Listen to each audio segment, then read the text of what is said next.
Hello, this is Princess Somnia, and welcome back to more Let's Play Dragon Quest XI's. Today, we're going to be heading up into the Kings Barrow.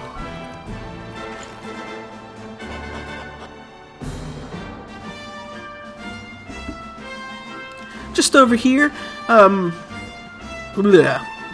but before we do that, let's raid this army tent. No one's in here, so we're not going to get arrested on the spot for doing so. Get ourselves a nice single file over there. And now let's head up these rather impressive steps, actually. Wow. I kind of like the aesthetic this Kings Barrow's got going for it, too.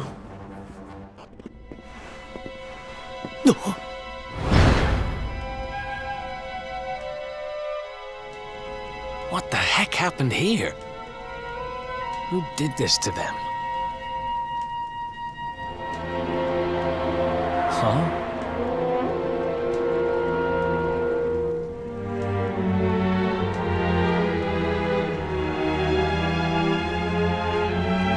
Well, nowhere to go but down, I guess. None of the guards actually say anything. They're all corpses. So I guess it's bad that they're corpses, but good that they're not saying anything, I'll say that much. Anyway, yeah, let's just head down here. And now we're in the Kings Barrow proper. Let me see real quick. There we go. Well, we've got some new enemies here first and foremost. These little devils, they're not the same as the tricky devil, they have way less HP, but they can be annoying and they do deal a lot of damage too. Little devils can cast heal, and they can also cast Rubble Rouser, which is a damage over time effect. So, that could be a little pesky, but they shouldn't be too difficult to deal with. I don't think there's a way for you to get rid of Rubble Rouser if you get hit with it though, so watch out for that. Why are you healing so much? You really ought to stop that, dude. Thank you.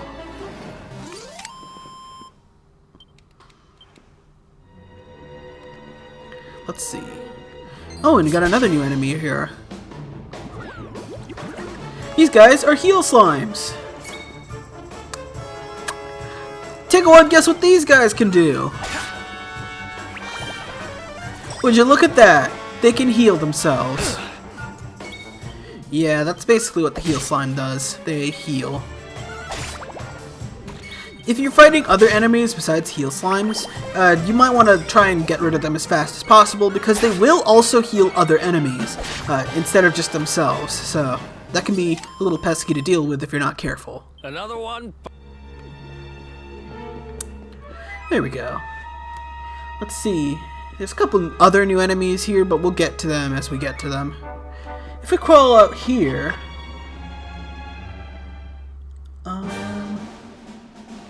Oh.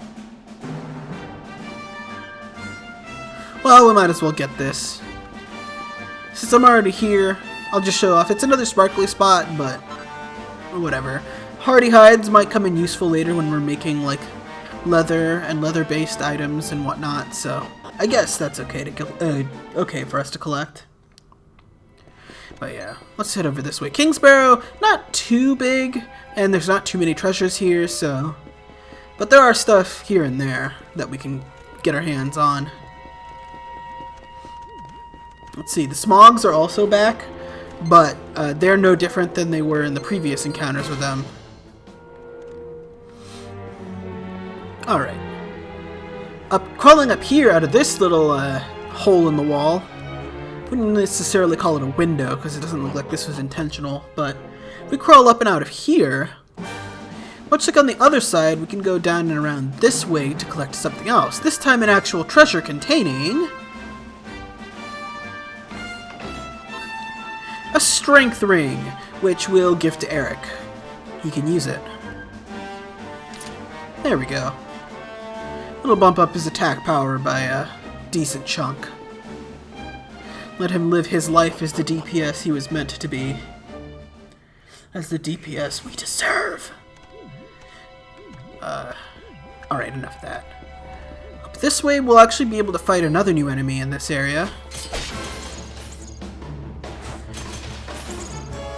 These guys are called Mecca Miners. They can cast Accelerate on themselves or an ally in order to increase their agility, get their turns out faster. So they're kind of like whatever that other enemy was at the beginning of the game that can also do that. The Stark Ravens in that way.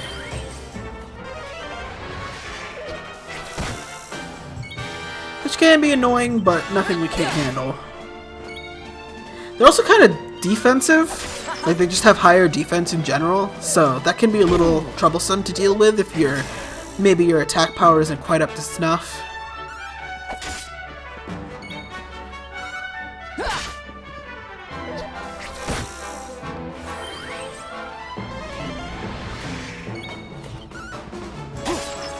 There we go. Easy to deal with.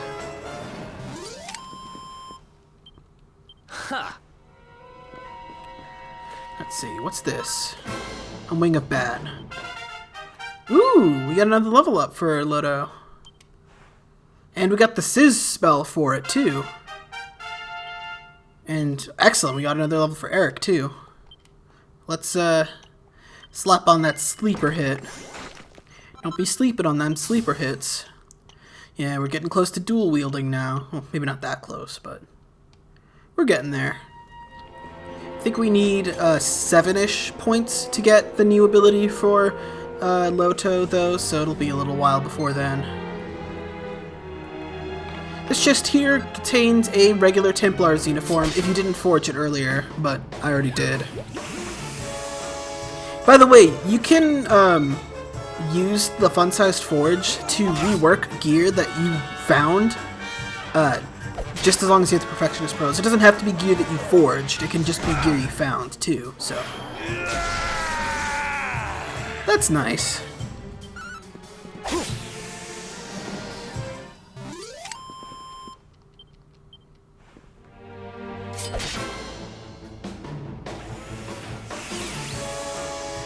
And we've got another new enemy here that I was kind of waiting to introduce until later, because we're going to have to fight one of these eventually, but they're the Exoskeleton. They aren't that powerful at all. Anyway, let's show off Sleeper Hit, because the Exoskeletons are susceptible to... Oh, he died instantly. Well, if he hadn't died, there would have been a decent chance that he would have passed out instead, so... Now we actually have a use for Erik's MP. Well, so that's nice.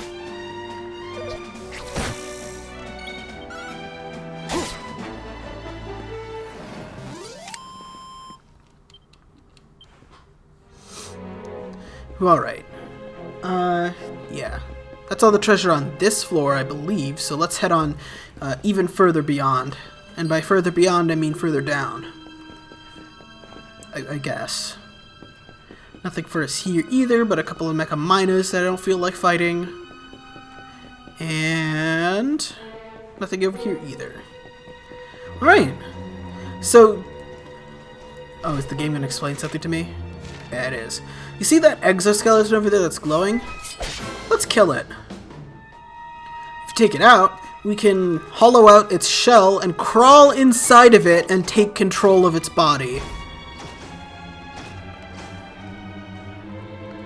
Y'all, Loto's kind of messed up sometimes. But that gets us a Seed of Defense, which I want to use immediately. Let's see. No, that's not the right button. There we go. Seed of Defense.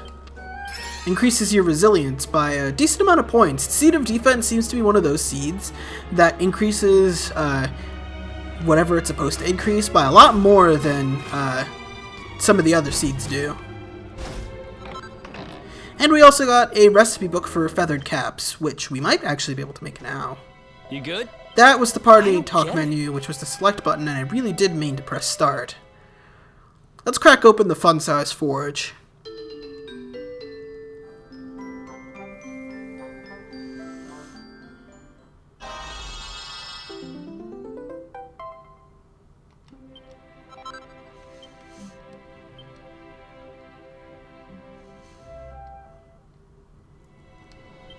There we go. That was all in all successful. Got ourselves a +2 feathered cap now. So we'll slap that onto Loto because it also improves magical mending and magical might, and Loto can actually benefit from that. So there we go. If I had more flurry feathers, I would have made another one, but I don't, so I'm not too concerned right now, though. But alright, let's see. Ugh. Yeah, we could stand to use a medicinal herb or two. There we go. That should put us pretty good to go in through this door.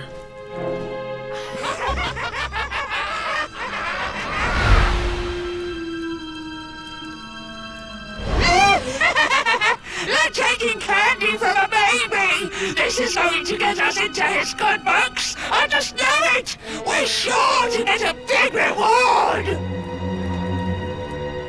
Hey! What do you think you're doing?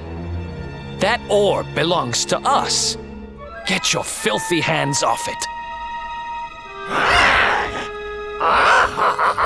Whoever you are, you've just made a seriously big mistake!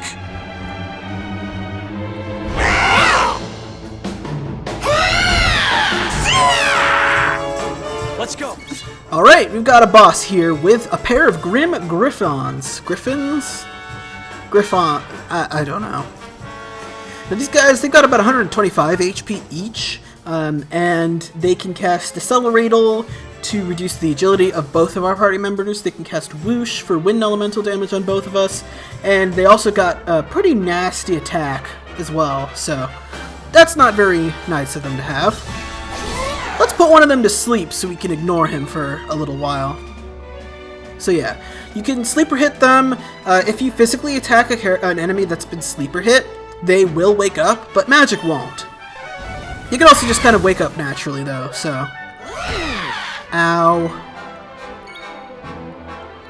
So yeah, I'm basically going to try and put them both to sleep and sizz them. It's not going to hold out for that long, because one of them's probably going to wake up while I'm putting the other to sleep, but that's okay. Also, sleeper hit isn't guaranteed, so... I believe it's Erik's deafness that determines whether his things will hit. Or his ailments will. I'm not entirely certain about that. But yeah, well, it looks like the Grim Griffon A is taking a lot of hits. So that's good. Let's see. I'm just going to have you defend for now, since you would awake them if you attacked. So, even with sleeper hit, it will wake them up and it won't put them back to sleep. At least as far as I'm aware.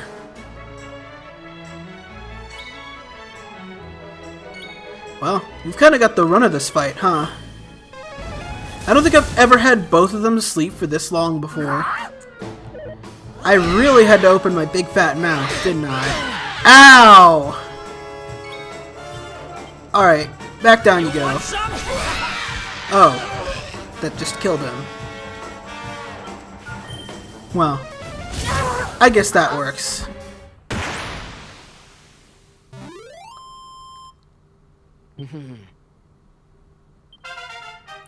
And we got yet another level up for Loto. That's amazing. And that gets us evac too. And yet another for Erik.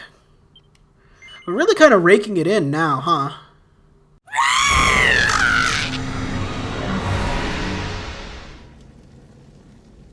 Ha! Amateurs. But who the hell were they? And what did they want with the orb?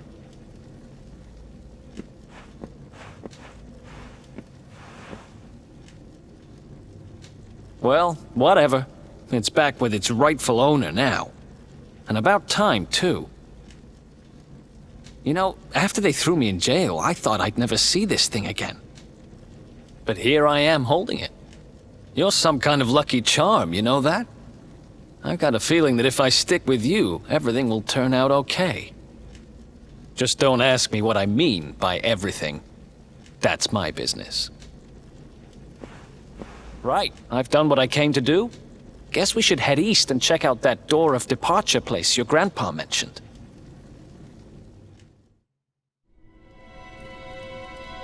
Alrighty then. Got some character builder nonsense to cover real quick. We need 10 for that one. Oh, okay. How much do I need for Persicutter? 9? Well, okay. Never mind then. Well, let's show off our magic tab here real quick and cast the evac spell to get out of this dungeon. We've completed all our business in here, so nothing else we need.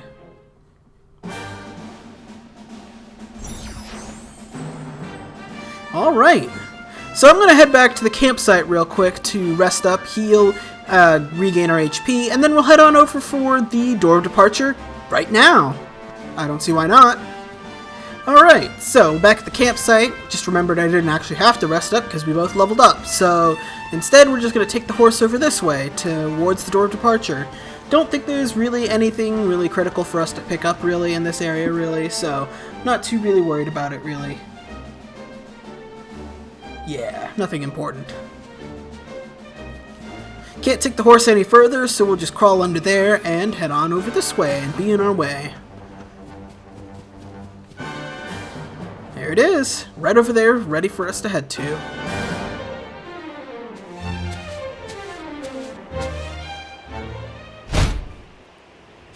Huh?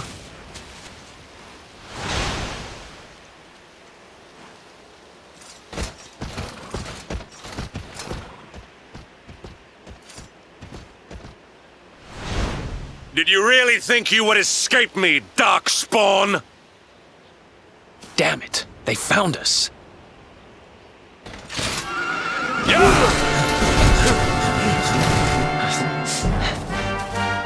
Well, don't just stand there. Come on.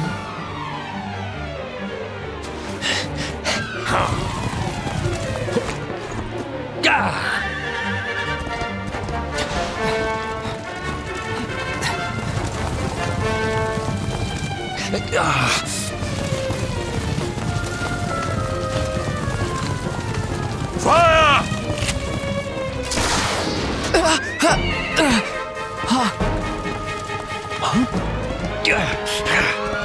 Now, seize him! Here, take my hand.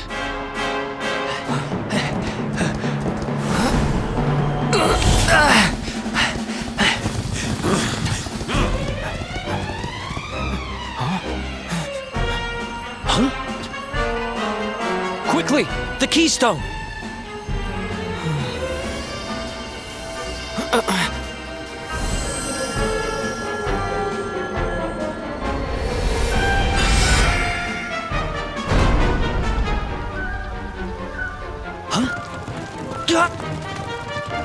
You shall not escape me, Darkspawn!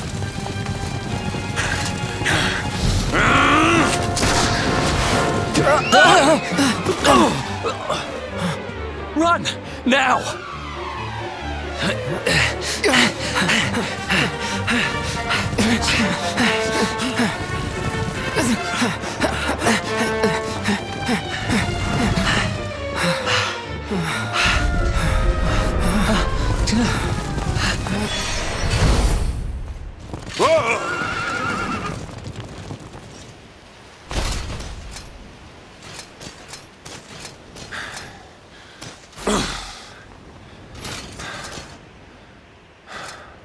You think you have won?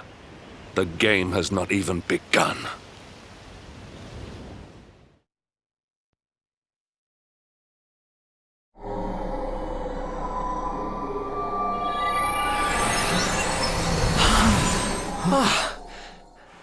Whew, we made it. That was too close.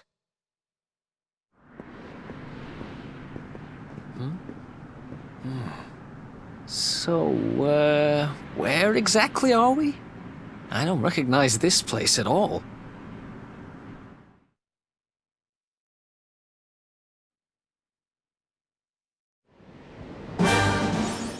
Where exactly are we anyway? Well, we'll just have to figure that out in the next episode of Let's Play Dragon Quest XI's. See you guys then! God, it's great to be finally back where I was when I recorded this the first time.